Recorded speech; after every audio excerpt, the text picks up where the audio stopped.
La betterave est un aliment à fort potentiel thérapeutique, même si son utilisation quotidienne est souvent inappropriée. Pour les personnes âgées, ces idées fausses peuvent déterminer si les bénéfices attendus, tels que l'optimisation de la circulation sanguine, la réduction des processus inflammatoires et l'augmentation de la résistance physique, seront effectivement obtenus ou au contraire annulés. Dans ce contexte, je présente 12 erreurs courantes lors de la préparation de ce tubercule, ainsi que des lignes directrices pour sa consommation sûre et efficace au quotidien. Bien que beaucoup associent la betterave à un légume inoffensif, au goût sucré et à la texture moelleuse, rares sont ceux qui reconnaissent que son mode de cuisson peut altérer radicalement ses propriétés. Soumise à des processus thermiques inadéquats, cette racine, une fois pleine de nutriments, se transforme en un aliment appauvri, dont les caractéristiques originelles sont presque complètement perdues. Pour la population âgée, cette distinction revêt une importance encore plus grande, puisque chaque composé présent dans la betterave a une influence directe sur le flux sanguin, les mécanismes de vieillissement et le niveau d'énergie. L'efficacité de la betterave en tant qu'aliment fonctionnel dépend fondamentalement de sa méthode de préparation. Une exposition prolongée à des températures élevées détruit les composés bioactifs essentiels du corps.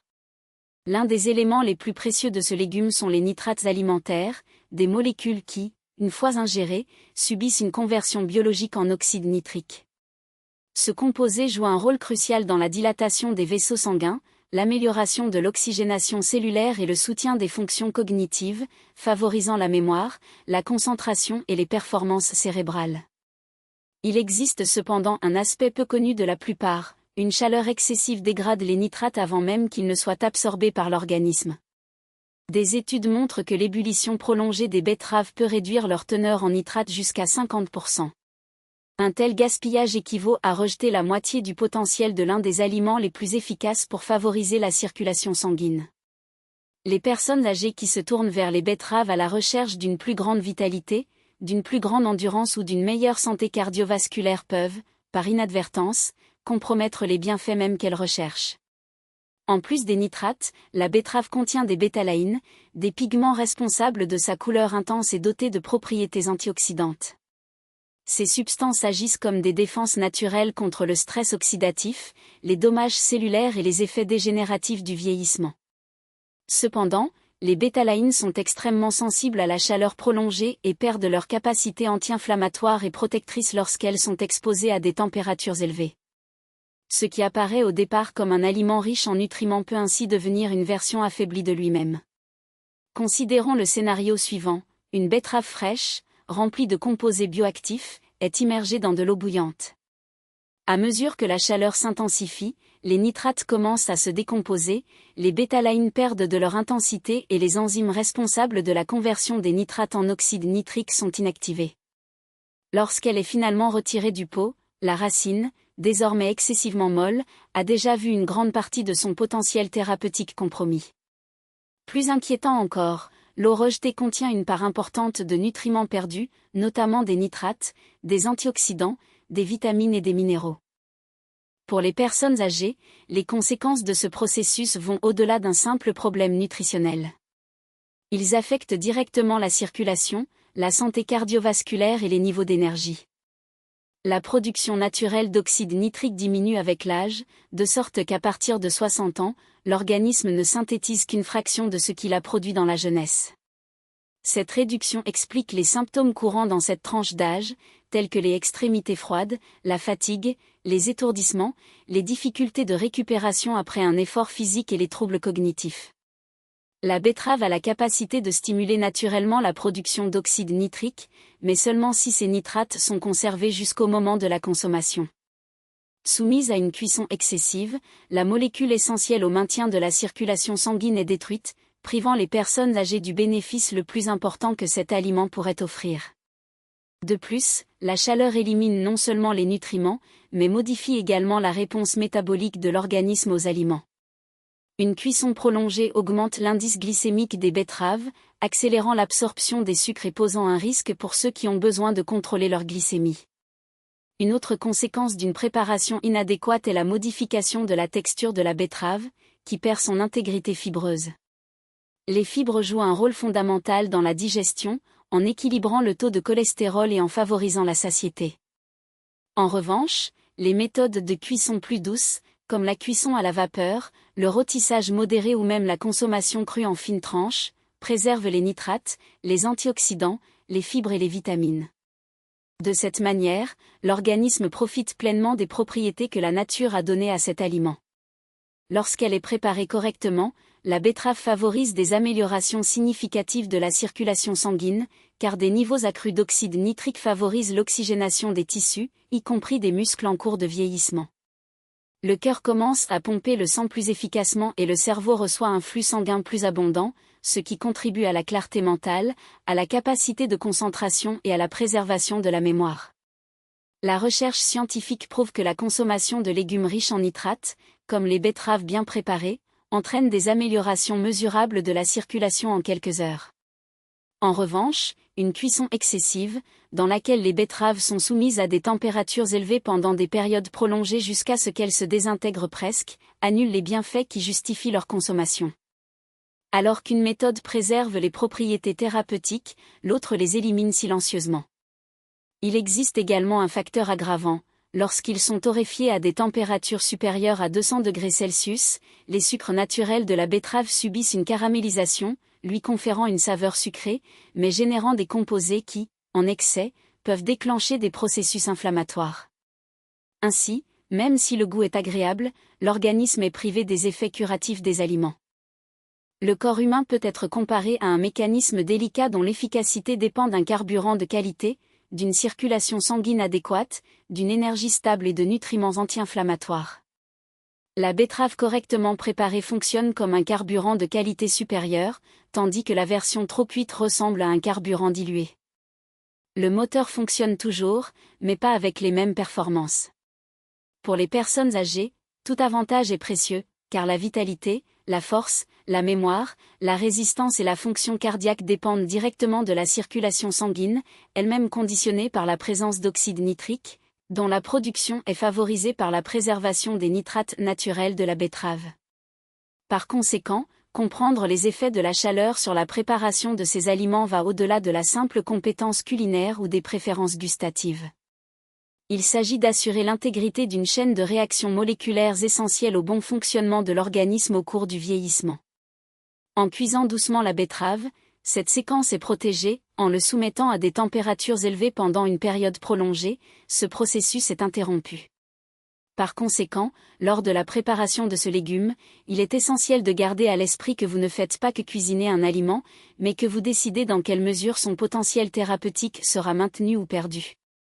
La méthode idéale est de le cuire légèrement à la vapeur, jusqu'à ce qu'il atteigne une texture adéquate, sans compromettre ses propriétés. Repas composé de betteraves accompagnés de fromage salé, de saucisses ou de sauces industrielles. Dans ce contexte, ce qui devrait être le fondement de la santé vasculaire se transforme en un paradoxe nutritionnel, dans lequel les bénéfices potentiels sont neutralisés par l'action antagoniste des composants ajoutés. L'interaction entre les nitrates de betterave et les agents pro-inflammatoires présents dans ces aliments déclenche une cascade d'événements physiologiques compromettant l'homéostasie circulatoire. La littérature scientifique montre que l'apport concomitant de sodium et de graisses saturées réduit non seulement la biodisponibilité de l'oxyde nitrique, mais favorise également le dysfonctionnement endothélial, précurseur des maladies cardiovasculaires. Des études montrent que chez les personnes âgées, dont la capacité à synthétiser l'oxyde nitrique est déjà naturellement réduite, les effets indésirables sont encore plus prononcés. La rigidité artérielle, caractéristique du vieillissement, est exacerbée par la combinaison de ces facteurs, entraînant un cercle vicieux de compromission vasculaire. Dans ce scénario, la betterave, au lieu d'agir comme agent protecteur, devient un élément neutre voire nocif, selon le contexte alimentaire dans lequel elle s'insère. Comprendre ce mécanisme nécessite une analyse détaillée des processus biochimiques impliqués. L'oxyde nitrique, synthétisé à partir des nitrates de betterave, agit comme un vasodilatateur favorisant la relaxation des cellules musculaires lisses des artères. Cependant, la présence de sodium induit une rétention d'eau et augmente la pression intravasculaire, tandis que les graisses saturées déclenchent un stress oxydatif et une inflammation de l'endothélium. Ces facteurs, ensemble, inhibent la signalisation de l'oxyde nitrique, réduisant ainsi son efficacité, par conséquent, limitant les bénéfices circulatoires attendus. Concrètement, cela signifie qu'un repas apparemment sain peut en réalité surcharger le système cardiovasculaire, en particulier chez les populations les plus vulnérables. La solution à ce dilemme réside dans l'adoption de stratégies alimentaires qui renforcent, plutôt que de contrarier, les effets de la betterave. L'inclusion d'aliments riches en antioxydants, comme les agrumes et les légumes-feuilles, peut atténuer le stress oxydatif et préserver la fonction endothéliale. De même, remplacer les graisses saturées par des sources de graisses insaturées, comme l'huile d'olive et les acides gras oméga 3, contribue au maintien de la fluidité sanguine et de l'intégrité vasculaire. De plus, une consommation modérée de sodium est essentielle, car même des quantités modérées peuvent compromettre les bienfaits des nitrates. L'application de ces principes ne se limite pas à un seul moment de repas, mais doit être intégrée dans un régime alimentaire cohérent. L'amélioration de la circulation et l'optimisation de la production d'oxyde nitrique ne sont pas obtenues par des interventions isolées, mais par des choix alimentaires cohérents et durables.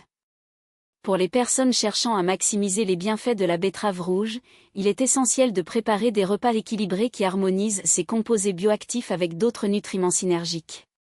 Ce n'est qu'ainsi qu'il sera possible de transformer un aliment au potentiel thérapeutique en un allié efficace pour la santé vasculaire et le vieillissement en bonne santé. Nourrir la résilience cellulaire et favoriser la longévité vasculaire.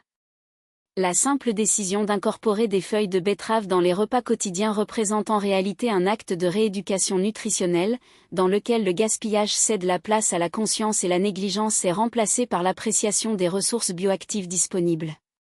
Des études épidémiologiques démontrent que les populations qui consomment davantage de légumes-feuilles présentent des taux plus faibles de maladies chroniques associées au vieillissement, telles que l'ostéoporose, l'hypertension et la dégénérescence maculaire. Cependant, l'efficacité de ces aliments dépend non seulement de leur présence dans l'alimentation, mais aussi de leur intégration dans un contexte alimentaire préservant leur biodisponibilité et leur potentiel thérapeutique. La relation entre la consommation de feuilles de betterave et la santé des os illustre bien cette dynamique. La vitamine K1, présente en forte concentration dans ces tissus végétaux, agit comme un cofacteur essentiel dans la carboxylation de l'ostéocalcine, protéine responsable de la fixation du calcium dans la matrice osseuse. Sans niveaux adéquats de ce nutriment, le calcium peut être détourné vers les tissus mous, notamment les artères, où il contribue à la calcification vasculaire et à l'augmentation du risque cardiovasculaire. Parallèlement, le magnésium présent dans les feuilles régule l'activité des ostéoblastes et des ostéoclastes, assurant un équilibre entre formation osseuse et résorption. Pour les personnes âgées, dont la densité minérale osseuse a tendance à diminuer progressivement, la combinaison de ces nutriments représente une stratégie préventive peu coûteuse et très efficace, capable de réduire l'incidence des fractures et d'améliorer la mobilité. Cependant, pour optimiser ces bienfaits, il ne suffit pas d'inclure simplement les feuilles dans l'alimentation. La manière dont ils sont préparés et les aliments avec lesquels ils sont associés déterminent l'étendue de leur action biologique. Une cuisson excessive, par exemple, peut dégrader les composés thermosensibles comme la chlorophylle et certains antioxydants, tandis que la consommation de feuilles seules dans des repas riches en graisses saturées ou en sodium compromet leur capacité à moduler la tension artérielle et la fonction endothéliale. D'autre part, l'association avec des sources de graisses insaturées, comme l'huile d'olive extra vierge, améliore l'absorption des caroténoïdes et de la vitamine K, amplifiant leurs effets protecteurs. De même, l'inclusion d'aliments riches en vitamine C, comme le citron ou le poivre, favorise la conversion des nitrates en oxyde nitrique, renforçant la vasodilatation et l'oxygénation des tissus. Le microbiote intestinal apparaît comme un autre maillon essentiel de cette chaîne de bienfaits. Les fibres solubles et insolubles présentes dans les feuilles de betterave agissent comme des prébiotiques, stimulant la croissance de bactéries bénéfiques, telles que Bifidobacterium et Lactobacillus, qui, à leur tour, produisent des acides gras à chaîne courte, AGCC, comme le butyrate. Ces métabolites exercent des effets anti-inflammatoires systémiques, régulent la perméabilité intestinale et modulent le métabolisme énergétique, réduisant ainsi le risque de résistance à l'insuline et de dyslipidémie. Pour les personnes âgées, dont la diversité microbienne a tendance à diminuer avec l'âge, la réintroduction de fibres végétales peut inverser partiellement la dysbiose, améliorant ainsi la fonction immunitaire et l'absorption des nutriments. De plus, les SCFA ont été associés à une neuroinflammation réduite, ce qui suggère un rôle potentiel dans la prévention du déclin cognitif lié à l'âge. Pourtant, le plus grand défi ne réside pas dans la complexité des mécanismes biochimiques, mais dans la persistance d'habitudes alimentaires qui sous-estiment la valeur de ces aliments. La désinformation et le décalage entre le consommateur et l'origine des aliments perpétuent des pratiques qui limitent l'accès aux nutriments essentiels. La betterave, souvent réduite à son tubercule, illustre cette dichotomie. Si sa racine est célébrée pour ses propriétés ergogéniques et cardiovasculaires, ses feuilles, plus riches en minéraux, vitamines et composés bioactifs, sont systématiquement jetées. Cette disparité reflète une logique de consommation qui donne la priorité à l'attrait visuel et à la commodité plutôt qu'à la densité nutritionnelle, ignorant que la véritable richesse d'un aliment réside dans sa capacité à soutenir l'homéostasie physiologique. Inverser ce paradigme nécessite une approche intégrée, combinant éducation nutritionnelle, politique publique visant à réduire les déchets et incitation à une production durable. Les programmes qui favorisent la pleine utilisation des légumes, tels que les ateliers culinaires dans les centres communautaires ou les campagnes de sensibilisation sur les marchés, peuvent jouer un rôle fondamental dans la diffusion de ces connaissances. Pour les professionnels de la santé, la prescription d'aliments tels que les feuilles de betterave devrait être autant une priorité que la recommandation de suppléments, en particulier chez les populations vulnérables telles que les personnes âgées et les personnes atteintes de maladies chroniques.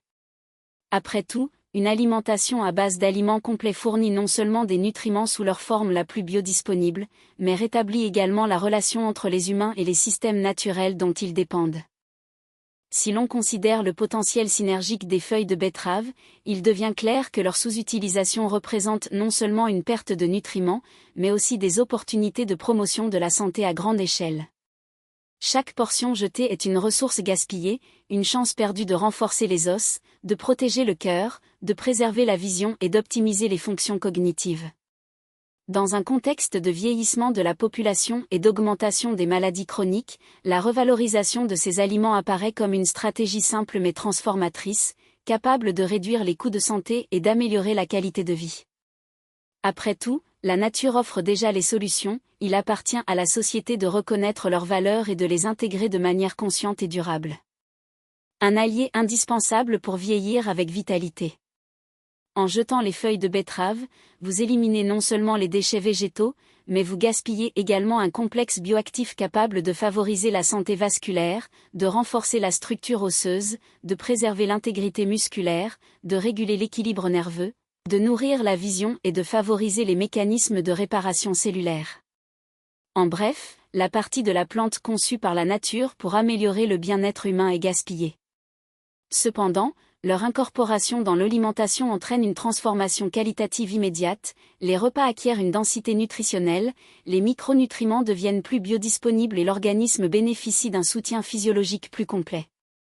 Une connexion s'établit ainsi avec une source de vigueur et de résilience souvent ignorée, non pas en raison de son absence, mais en raison du manque de reconnaissance de son potentiel. Les feuilles de betterave ne sont pas un simple ornement culinaire ni un sous-produit jetable. Ils représentent, par essence, un agent thérapeutique sous forme comestible, dont l'action bénéfique se manifeste de manière tangible dans l'organisme dès le moment où ils sont intégrés dans l'alimentation, au lieu d'être jetés.